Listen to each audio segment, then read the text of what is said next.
अस्सलाम वालेकुम। जिस तरह कि आप लोगों ने अभी देखा होगा कि वीडियो चल रहा है नीतीश कुमार जी का, सीएम है, सूबे के मुख्यमंत्री हैं, कि एक मुस्लिम बहन का हिजाब उन्होंने खींचा।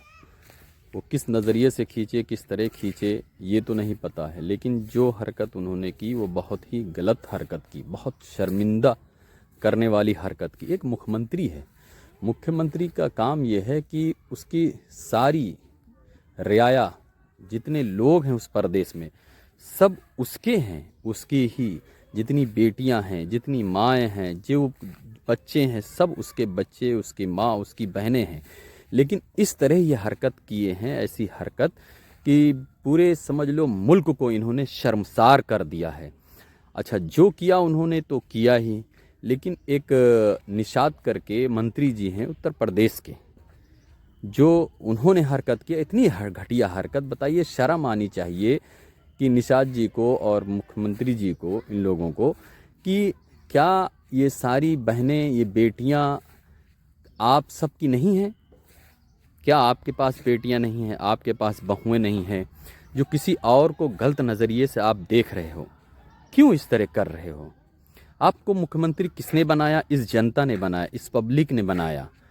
और जब मुख्यमंत्री बना या मंत्री बना तो वो सारे सूबे का मंत्री होता है, राजा पूरे सूबे का होता है। और उसका मतलब ये नहीं होता कि अगर वो राजा बनने के बाद, गद्दी पर बैठने के बाद, लोगों के साथ दुर्व्यवहार करे। दुर्व्यवहार के लिए वो जो है राजा नहीं बनता, क्योंकि यही पब्लिक ही आपको उस कुर्सी तक भेजती है कि आप मेरे साथ न्याय करोगे, मेरे साथ फैसला करोगे, हक की बातें करोगे। लेकिन आज का दौर ऐसा हो गया है कि सिर्फ कुर्सी के चक्कर में, कुर्सी पर बैठने के लिए लोगों को बलि चढ़ा दिया जाता है। आखिर आप बताओ, पब्लिक से मैं पूछना चाहता हूँ, लोगों से, भाइयों बहनों से, कि आखिर क्या इंसाफ है? हर 5 साल बाद इलेक्शन होता है, ये सारी चीज़ें आपके हाथ में होता है। आप एक गरीब को वोट दो, एक गरीब को नेता बनाओ, लेकिन आप 500, 200, 400, 1000 रुपए में बिक कर लोगों को नेता बनाते हो, और वो लोग नेता बनने के बाद आप ही की गर्दन काटते हैं। क्या ये सही है? आप फैसला करके बताओ, क्या ये सही है? नहीं, तुम ही इसके जिम्मेदार हो। नेता कौन है? ये जनता है।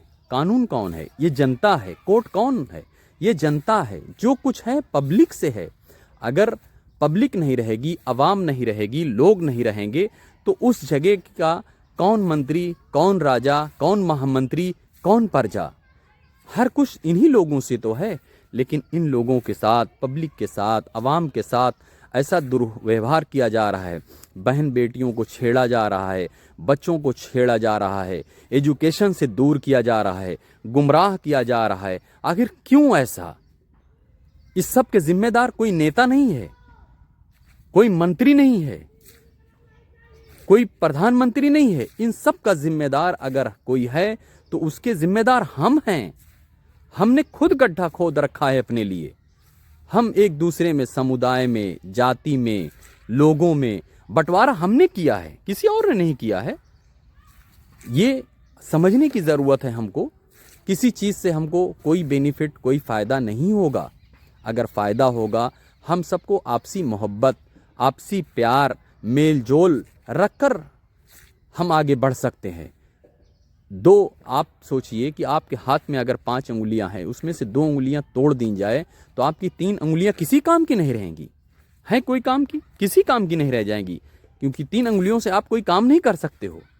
तो हम सबको मिलकर रहना चाहिए, आपस में भाईचारा रख कर काम करना चाहिए, आपसी इख्तलाफात को ख़त्म करना चाहिए, आपसी नफ़रत को हमको मिटा देनी चाहिए, और एक जगह, एक प्लेटफार्म पर होकर हमको काम करना चाहिए। हम जो भी नेता चुने, मुख्यमंत्री चुने, प्रधानमंत्री चुने, जो भी विधायक, एमएलए, जिन लोगों का चुनाव हमको करना, वो सब तुम्हारे हाथ में है। अच्छे लोगों का चुनाव किया जाए, जो हमारे पास बैठकर हमारा इंसाफ कर सकें।